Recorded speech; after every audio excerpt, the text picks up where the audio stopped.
cualquier pregunta que se haga sea sobre el tema que se está tratando, ¿no? Que para no sacarlo fuera del tema que él quiere presentar. Y segundo, que quizás deberíamos minimizar las preguntas que cada uno podríamos hacer. Quizás a 2 preguntas por persona, quizás 3 preguntas por persona y dejarlo ahí, ¿no? Que para eso, para dar lugar para que otros también quizás puedan preguntar con respecto siempre al mismo tema, ¿ok? Entonces, la clínica médica de hoy, con énfasis en nutrición, tuvo que ver con control de peso. Mañana, para que recordemos, mañana tiene que ver con el tema de cáncer. Un poco se me hace de prevención y de qué alimentación se debería tener cuando ya se tiene el problema de la enfermedad. Doctor Mejía, muchísimas gracias. El tiempo es suyo.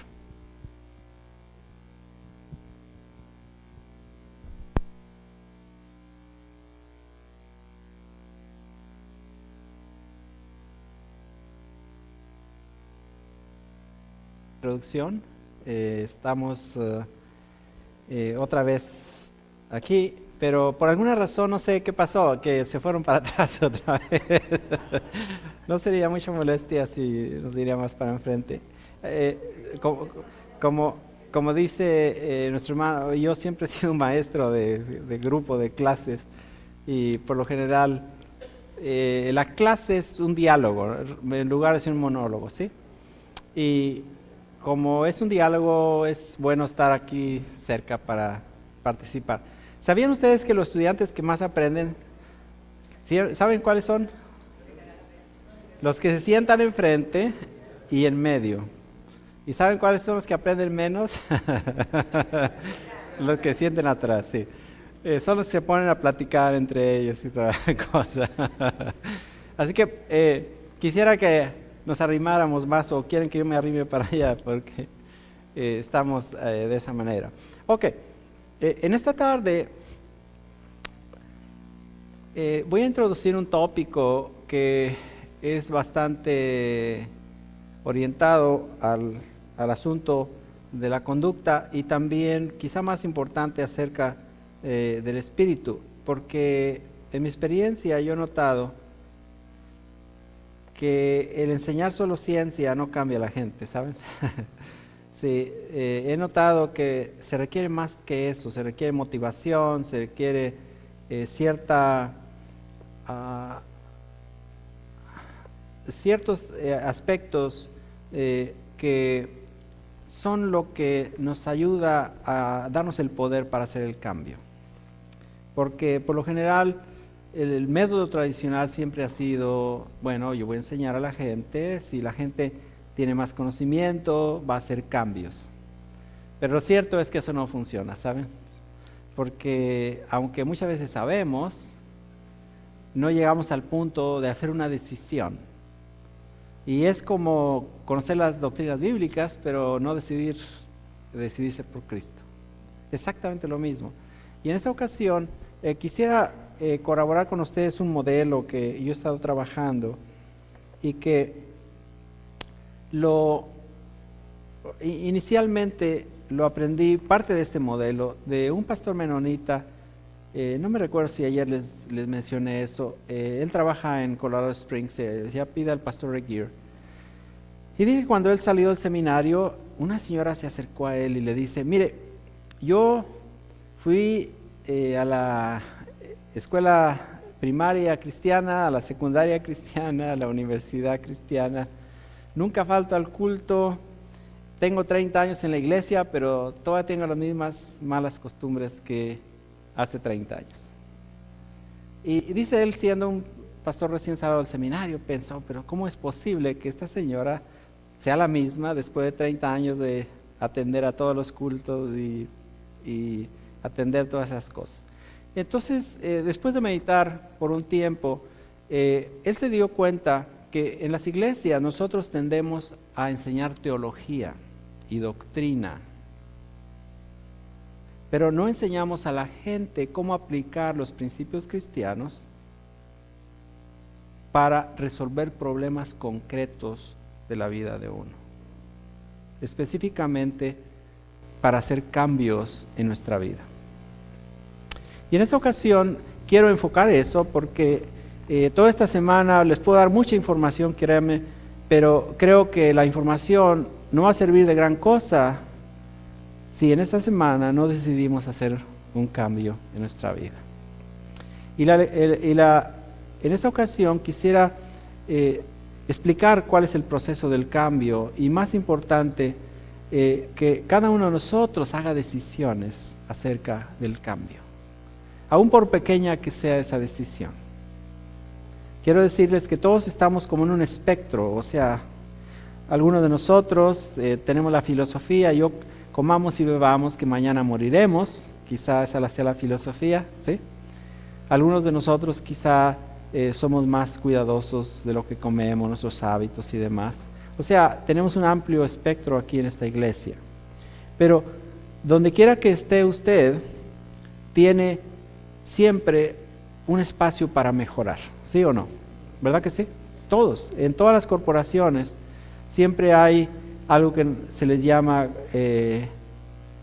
calidad continua y básicamente es que se asume de que siempre es posible hacer mejores productos, dar mejores servicios, y en el caso nuestro como cristianos, siempre va a haber algún espacio, alguna parte de nuestra vida que necesitamos mejorar y crecer.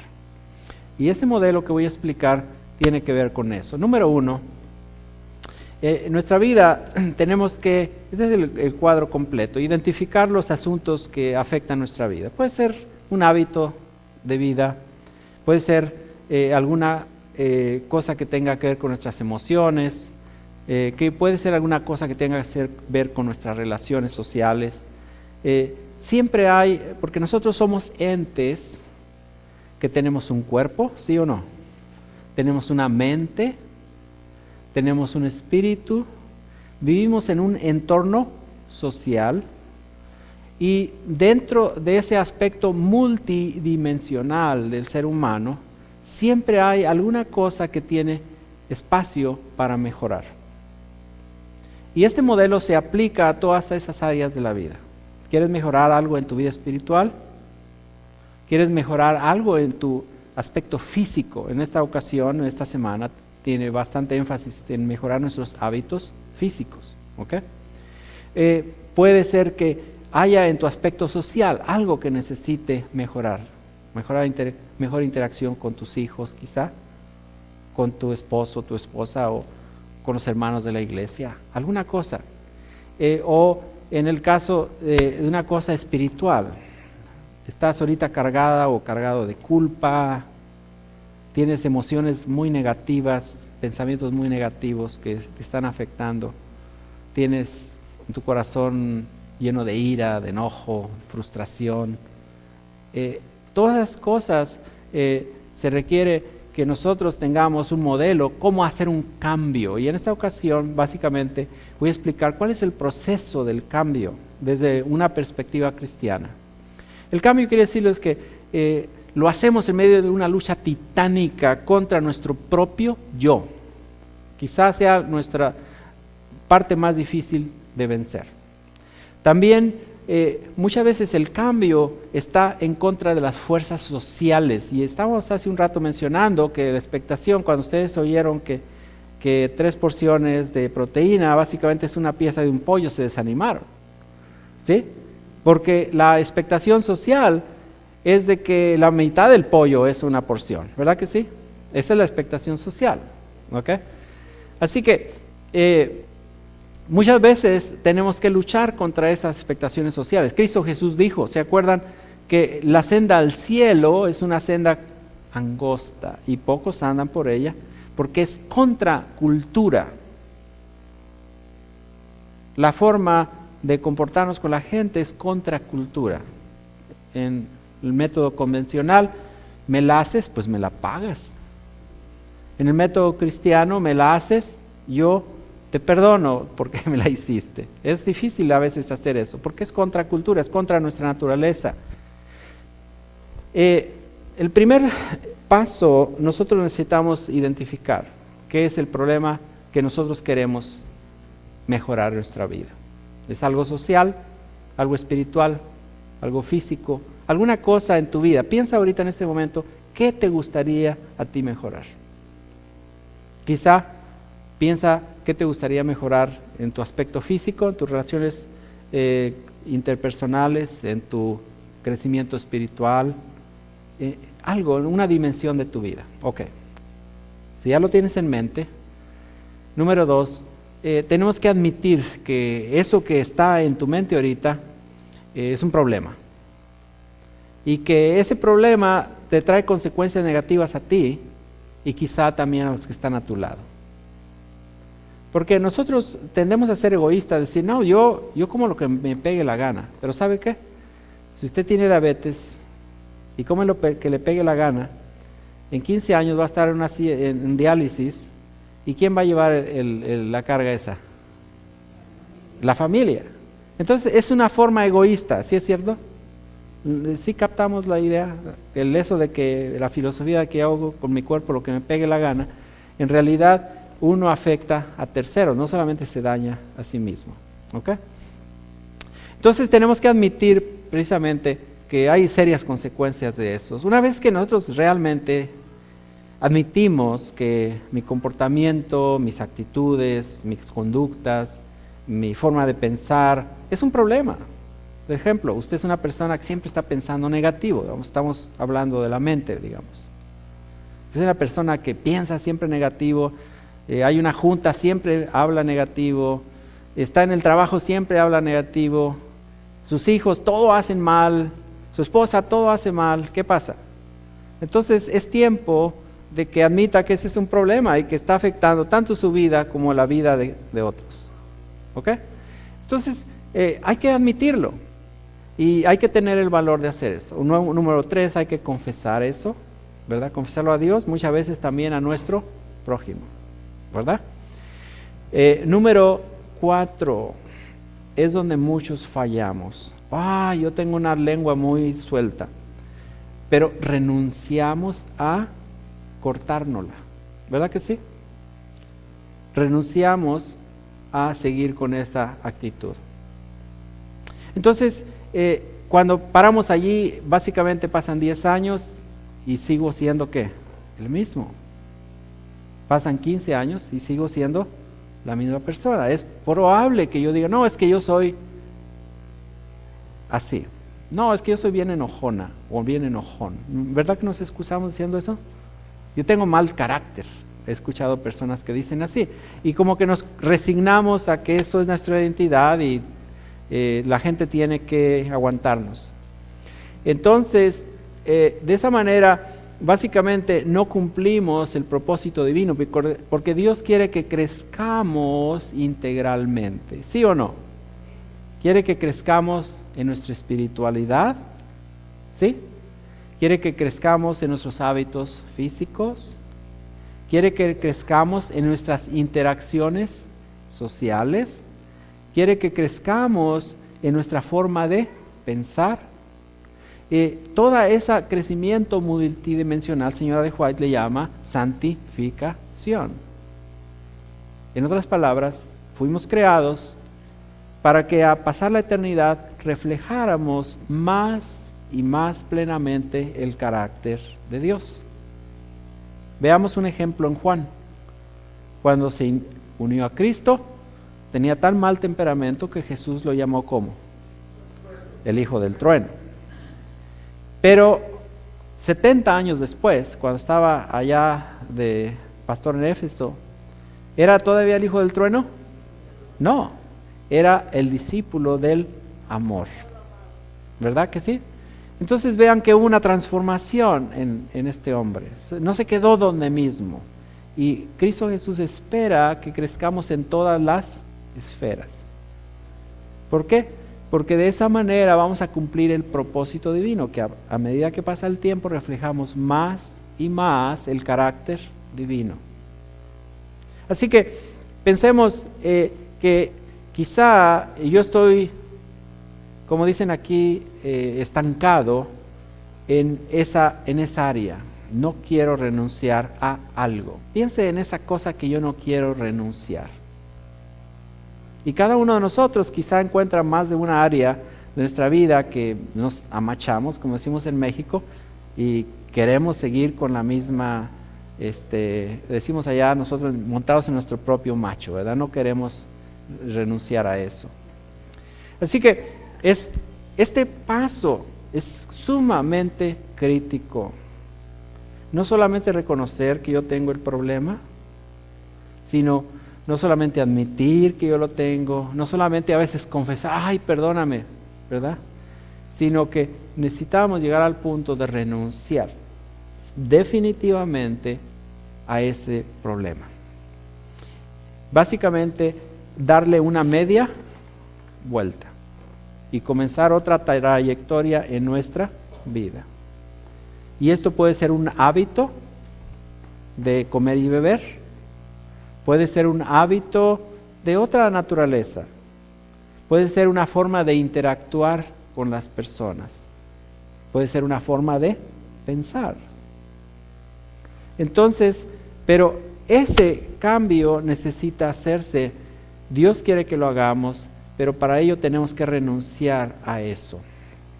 ¿Por qué a veces nos aferramos a esas cosas como unos monos que en México, cuando los capturan, les ponen un coco o una calabaza y le hacen un agujerito chiquito, le ponen un lazo, lo amarran por allí, y en ese agujerito chiquito es justo para que entre la manita del mono, ¿ok? Pero adentro del guaje o del coco le ponen un cacahuate, un maní. Así que llega el mono, huele, mete la mano, agarra el cacahuate, trata de sacarlo y no puede. Y mientras está en esa lucha, tratando de cogerse su cacahuate, llega el que lo atrapa y allí quedó el mono, ¿sí? En las manos del atrapador. Así que nosotros, el pecado, cualquier problema que nosotros tengamos es destructivo. Quiero decirles, el pecado es el problema más destructivo y más letal del universo. Pero muchas veces nos aferramos a él. Y nos aferramos a tal punto de que llega a ser una trampa del diablo por la medio de la cual nos llega a destruir.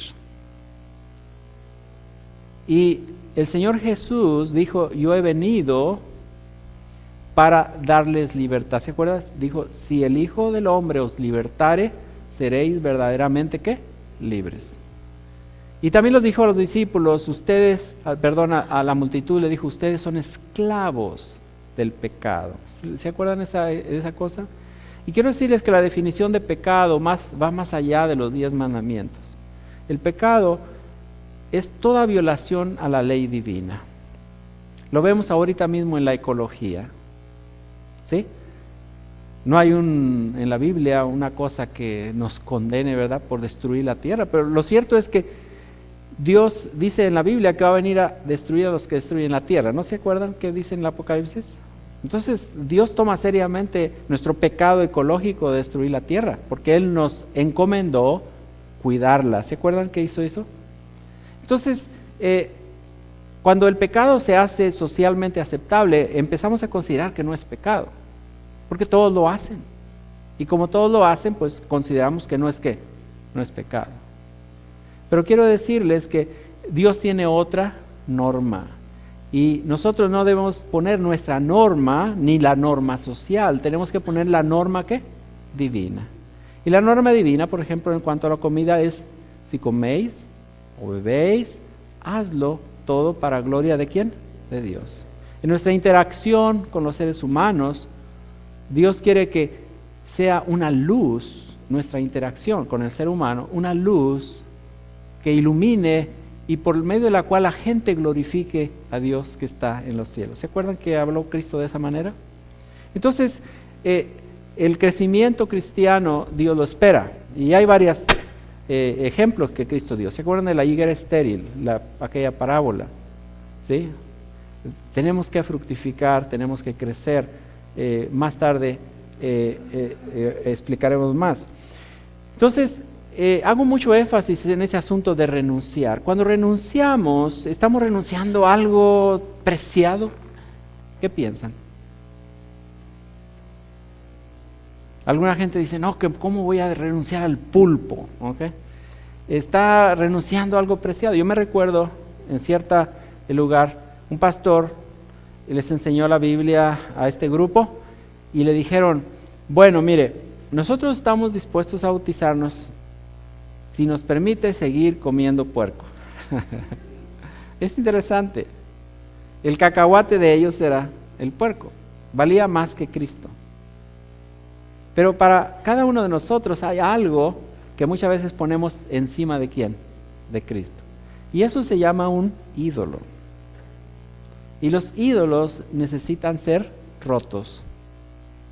Necesitamos dejarlos. Pueden ser a veces nuestras ideas preconcebidas, nuestro propio ídolo.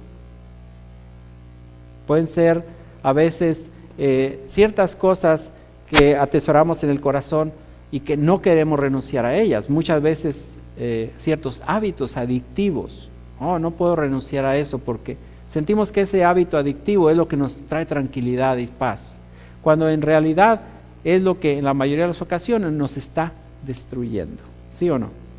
Cuando renunciamos al pecado, lo único que estamos haciendo es renunciar a algo destructivo, a algo letal. El pecado es el problema más grande del universo. Y el dejar el pecado atrás es algo sabio. Es algo que nosotros debemos hacer. Ahora, otra cosa que una vez que decidimos renunciar al pecado, ¿okay? Cualquiera que sea, de cualquier dimensión, decía, cualquier hábito, cualquier forma de pensar, cualquier forma de interactuar, cualquier cosa que violenta la ley divina y los propósitos y los planes divinos, entonces, una vez que ya renuncio seriamente, necesito enseguida ceder esa área donde el pecado se ha crecido en mi corazón. Porque el pecado es como una hierba mala que se enraiza muy fuerte acá. Entonces necesito darle acceso a Cristo, completo acceso a Cristo al corazón para que venga y desarraigue esa hierba mala. Porque esa hierba mala me va ¿a qué? A destruir. Y no solamente me destruye a mí, destruye a los que están ¿dónde? En mi entorno, ¿verdad? Entonces le doy permiso a Cristo, cedo mi voluntad y le digo, Señor Jesús, cuando tú tocas a mi puerta, yo vengo y ¿qué? Abro. Pero cuando abro, te doy la llave maestra. ¿Sí saben qué es una llave maestra, verdad? Es una llave que abre todas las puertas de un edificio. Esa es la llave que Cristo quiere. Porque a veces a Cristo le damos nomás la llave de la sala, ¿verdad? ¿Sí? Y a veces a Cristo le damos la llave de cierto cuarto, pero no queremos darle todas las llaves. Y eso Cristo es muy respetuoso, no más entra a donde nosotros le damos acceso. Entonces, Cristo Jesús quiere que cedamos la llave ¿qué? Maestra. Y decirle al Señor, Señor Jesús, yo abro mi corazón a ti y te doy pleno acceso a los cuartos más recónditos de mi alma. Y te doy acceso donde tengo allá mis ídolos acariciados, decía, pueden ser hábitos. Para algunos de nosotros, algún tipo de comida es un ídolo, ¿sabían ustedes? Sabemos que no es bueno para nosotros, sabemos que nos está destruyendo, pero lo amamos tanto que no queremos ¿qué? Dejarlo. Ok, si ese es el caso, hay que darle acceso a ese nicho que tenemos a ese ídolo y dejar que Cristo lo saque. Ahora, le damos Cristo acceso al corazón, cedemos completamente, pero ahora comienza otra etapa. Comienza una etapa en la cual tenemos que depender, porque a menos que dependamos de Dios, no vamos a poder vencer. ¿Se acuerdan? Cristo dijo, sin mí nada pueden hacer.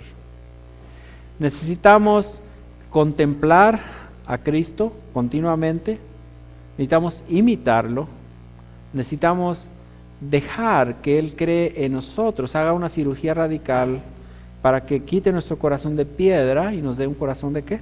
De carne, una mente renovada, decía Pedro, una nueva naturaleza, él decía, la naturaleza divina. Una vez que eso sucede, entonces comenzamos a fructificar. Y por fruto me refiero, empezamos a obedecer la voluntad divina y también nuestro carácter empieza a crecer en todos los aspectos. Empezamos a crecer en nuestros hábitos físicos, empezamos a crecer en nuestra vida ¿qué? Espiritual, en nuestra mente, en nuestro corazón, en nuestra interacción con los demás y especialmente fructificamos lo que decía Pablo, los frutos del Espíritu. El cardinal de todos, dice, es el amor, ¿sí? La paz, la paciencia, la benignidad, la fe, la mansedumbre. Entonces, ese proceso es sumamente importante y quisiera que fuéramos honestos con nosotros mismos y digamos, bueno, yo me he quedado solamente en el confesar, ay, perdóname, mijita, porque siempre te grito cuando me haces enojar, ¿verdad que sí decimos? O llegamos al punto de decir, bueno, tú eres una persona digna de respeto, honestamente te pido perdón, pero de aquí en adelante, en mi interacción contigo, voy a actuar con respeto, ¿verdad que sí? Y cuando se me venga otra vez la naturaleza baja y querer otra vez actuar de esa manera con mi hija, ¿qué voy a decir? Señor Jesús, yo ya renuncié a el abuso. Y por tanto, he decidido conformar mi forma de interactuar con mi hija. Quiero que sea en afinidad contigo. Y rompo ese ciclo. Eso se llama resistir. Porque nuestros hábitos son como cadenas de acero muy fuertes. Y automáticamente en la interacción voy a tender a ser grosero con mi hija, porque es parte ya de mi segunda naturaleza, el ser grosero. Entonces, esa forma de interactuar grosera, me doy cuenta, ese es un problema muy serio. Estoy afectando la estima de mi hija, estoy afectando su valía y por tanto renuncio a seguir teniendo esa actitud hacia mi hija. Entonces, Señor Jesús, cedo mi corazón para que quites de mí esa bronca que llevo acá adentro, que me hace reaccionar de esa manera. Y te ruego que, Señor Jesús, me hagas como tú y que yo pueda interactuar con mi hija como tú lo haces. Y cada vez que se me viene otra vez el deseo o la inclinación, es más, automáticamente voy a reaccionar en una forma negativa. Digo, Señor Jesús, yo ya renuncié a tener una interacción negativa con mi hija. Y te pido que la mansedumbre de Cristo pueda crecer en mí, para que yo pueda tratar a mi hija con respeto y con humildad. Este es un método que si nosotros lo hacemos consistentemente, el Señor nos va a ayudar para crecer, hermanos. ¿Ok? Eso es un método que el pastor Aguirre ha usado por más de 40 años en su clínica y él ha ayudado a mucha gente que tiene tremendos problemas, hermanos, tremendos problemas tanto espirituales como conductuales, y él menciona que cuando la gente de todo corazón, ¿okay?, admite, con todo corazón confiesa a Dios, confiesa a la persona ofendida y renuncia tajantemente a continuar ese patrón. Hay que renunciar, como dijimos, tajantemente a seguir en ese patrón. Entonces Dios les da el poder para el cambio. Pero puesto que era un hábito engranado en la conducta, se tiene que siempre resistir al diablo, siempre resistir al yo, siempre renunciar. Y dice, una persona que hace esa renuncia por lo menos 30 días, rara vez tiene ya esa tendencia fuerte. Entonces, estoy diciéndoles esto porque en el caso de la alimentación, en el caso de los hábitos de salud y demás, necesitamos hacer cambios. Involucra cambiar la conducta, involucra cambiar la forma de pensar. No, es que me voy a privar de. En lugar de pensar, ¿es privarse de algo que le hace daño a usted que lo destruya? ¿Qué piensa? ¿Es una privación?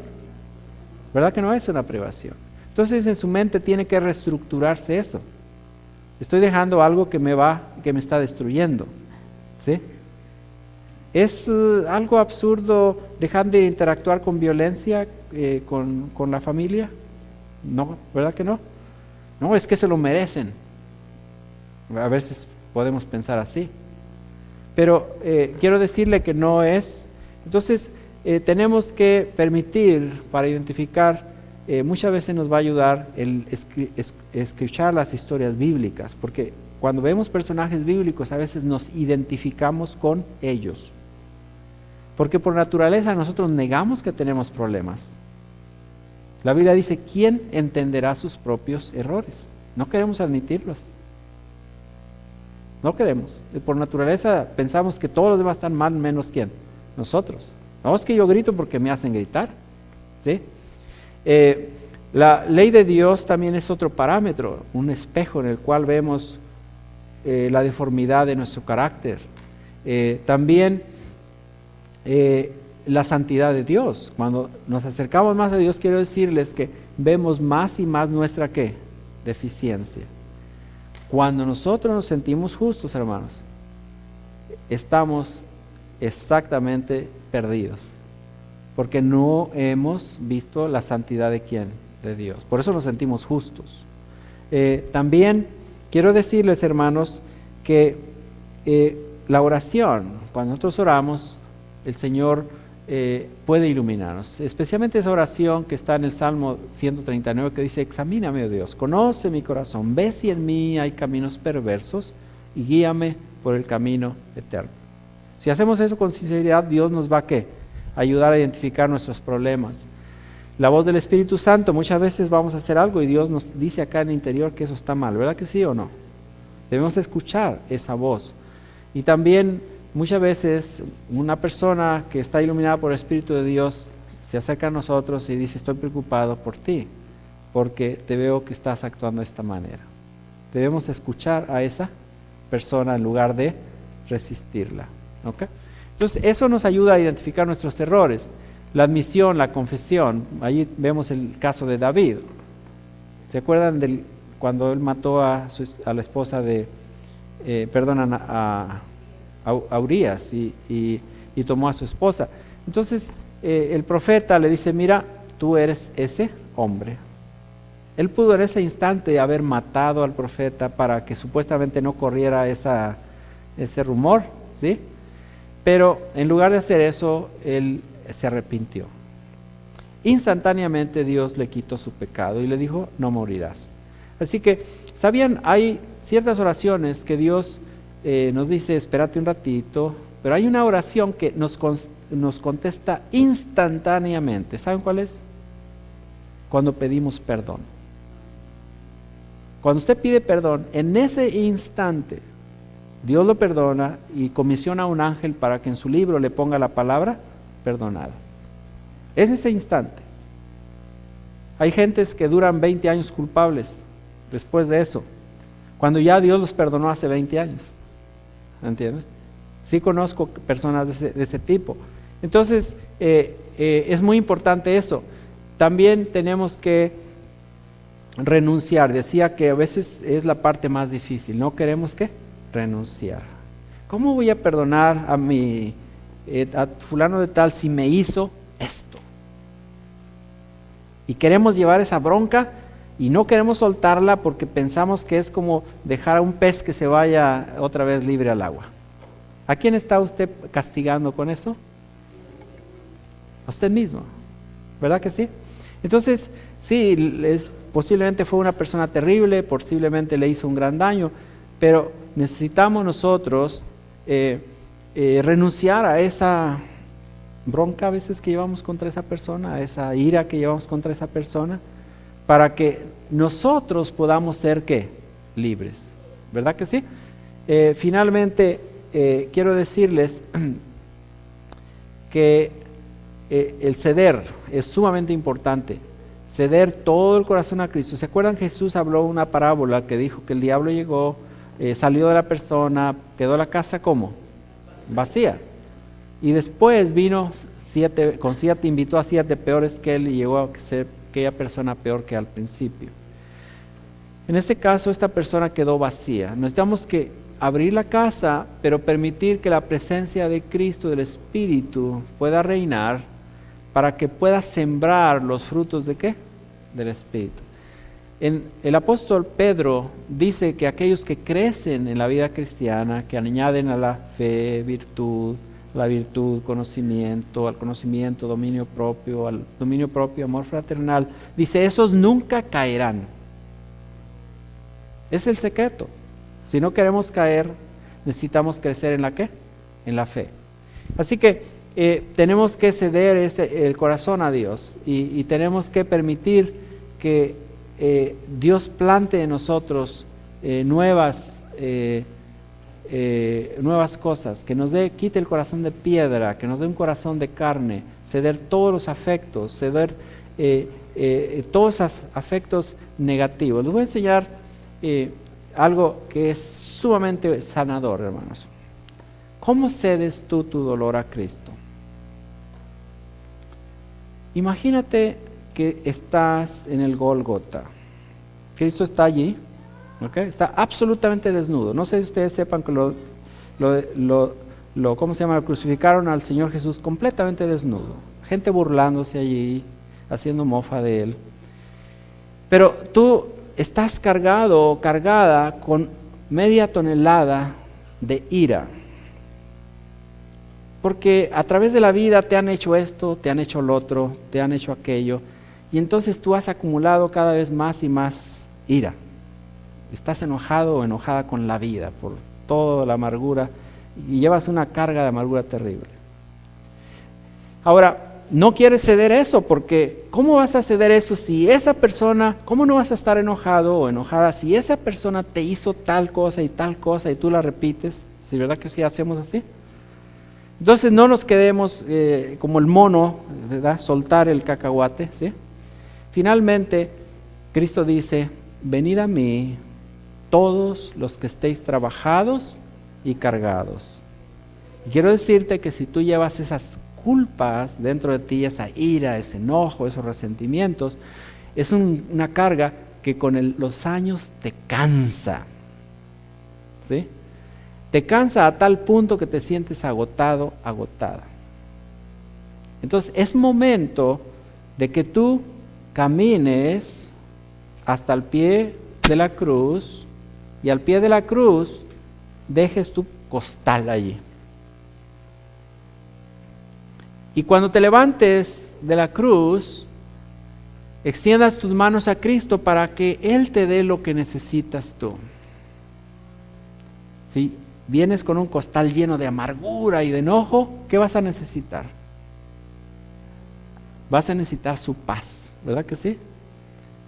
Entonces, cuando te vas de allí, no coges otra vez el costal y lo traes, ¿ok? Porque hay muchas gentes que hacen esa técnica. Le llevan al Señor la amargura, pero luego ya terminan la oración, cogen otra vez el costal de amargura y se la traen otra vez, ¿sí? Entonces, hay que dejar la costal de amargura al pie de la cruz. Y hay que extender las manos ahora y pedir que Cristo te llene las manos de aquello que tú necesitas, ya sea paz. La persona que viene con su costal de soledad, porque la soledad también es un costal pesado, ¿sí? Entonces lo deja allí y le dice a Cristo, por favor, dame tu compañía. Me siento solo, me siento sola. Y se va de la cruz, pero ahora se va con su compañía. Y cada vez que otra vez le quiere tocar el problema de la soledad, le dice, te alabo, oh Dios, porque yo ya renuncié a ese sentimiento de soledad y porque ahora tengo la seguridad que tú estás conmigo. Entonces empieza esta persona a alabar a Dios cada día. Te agradezco, Dios, por tu compañía. Y empieza a vivir en la compañía de ¿quién? De Cristo. Y aquel costal de soledad es una cosa del pasado. Y cada vez que quiere venir inmediatamente dice, Señor, te agradezco porque yo ya te dejé en mi soledad y porque tú eres un Dios amoroso que me das tu compañía. ¿Ok? Entonces, digamos que tienes una carga de cuidados de la vida. Eres una madre que tiene que mantener a la familia y tienes mucha carga, ¿verdad? Entonces, vienes a Cristo, estás súper cansado, cansada, ¿verdad que sí? Entonces vienes a la cruz, decía, con esa carga, dejas tu costal al pie de la cruz, todas tus ansiedades, todos tus cuidados, y entonces apelas a la promesa de Dios y le dices a Cristo, Señor Jesús, tú has dicho que yo venga a ti con todos mis cuidados y con todos mis temores para recibir tu bendición. Y tú has dicho que tú cuidas de mí y aprecio por eso. Entonces salgo de la cruz, me voy otra vez, pero ahora dejo mis cuidados y mis angustias al pie de la cruz. Ya no los sigo, ¿qué? Cargando. Ese es un intercambio que nosotros tenemos que hacer con Cristo cada día.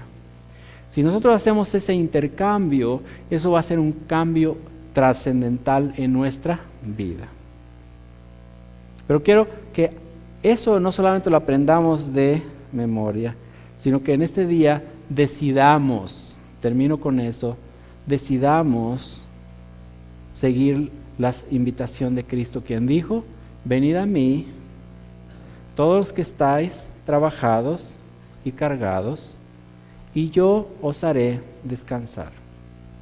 Pero también dice otra cosa, llevad mi yugo sobre vosotros y aprended de mí, que soy manso y humilde de corazón, para que tengáis descanso para vuestra alma. Cuando nosotros seguimos el patrón de este mundo es sumamente demandante. El yo, todas las cosas y el materialismo y demás están en oposición a esa vida que Cristo nos llama a hacer, la mansedumbre y la ¿qué? Y la humildad, ¿verdad? Porque aquí el más humilde no es la persona más grande, ¿verdad que no? Es la persona que tiene un ego más grande y que aplasta a los demás. Pero si nosotros seguimos simplemente el mensaje de Cristo, entonces vamos a tener esa paz. Así que en esta ocasión quiero recordarles que hay que pedirle a Dios que nos ayude a identificar qué áreas de nuestra vida necesitan crecer. Y el Espíritu Santo es muy amable, generalmente nos da una cosa a la vez. Porque si nos dijera todos nuestros asuntos al mismo tiempo, pues nos desanimaríamos. Así que Dios nos da uno solo a la vez. Y quiero decirle que hay una cosa en su corazón, como el joven rico se acercó, ¿se acuerdan? ¿Qué cosa me falta? Esa palabra tenemos que decirle al Señor, Señor Jesús, ¿qué cosa me falta? Porque es una larga lista, pero en este momento, ¿qué cosa me falta? ¿Okay? Yo sé que es una lista interminable, pero te ruego que me ilumines, en qué debo crecer para reflejar tu qué, tu carácter y para glorificar tu nombre. Ese es el propósito. Si usted va a hacer cambios dietéticos, van a ser, dice, si comes o bebes, hazlo para gloria de ¿quién? De Dios. No es para que ahora te sientas más justo o para que te sientas ahora superior a los demás porque eres vegetariano y los demás no. Es para que le des gloria a ¿quién? A Dios. Es para eso. Entonces, hay que admitir nuestros propios errores. Señora White decía que es del hombre, es una vergüenza para el hombre errar, pero es un honor para él admitirlo. Y cada uno de nosotros ha hecho errores y muchos muy grandes errores quizá, pero nosotros tenemos que tener la valentía de admitirlos. Y cuando el Espíritu Santo nos indica, en lugar de resistirlos, excusarlos, racionalizarlos, hay que admitirlos. Finalmente, necesitamos, una vez que el Espíritu de Dios nos hace ver eso, necesitamos confesarlos. Pero confesarlos de todo, ¿qué? Corazón. No una confesión como la que hicieron Judas, ¿sí? He pecado entregando sangre inocente. Esas palabras brotaron solamente de una conciencia culpable y del miedo del juicio que iba a llegar, sino debe ser una confesión como Pedro, que en su corazón le dolió intensamente haber traicionado ¿a quién? A su maestro. Es ese tipo de arrepentimiento que Dios quiere que nosotros tengamos, ese tipo de confesión. Dice que aquella confesión, esa confesión humilde el Señor nunca la rechazará. Y decía que esa confesión Dios nos perdona instantáneamente. Finalmente, quiero decirles que hay que renunciar, hermanos. No solamente hay que confesar ese problema. Oh, Señor, admito que tengo ese problema, te confieso que tengo ese problema. Tenemos que decidir cortar tajantemente con ese problema. Renunciar completamente con eso. Porque si no lo hacemos, eso nos va a destruir.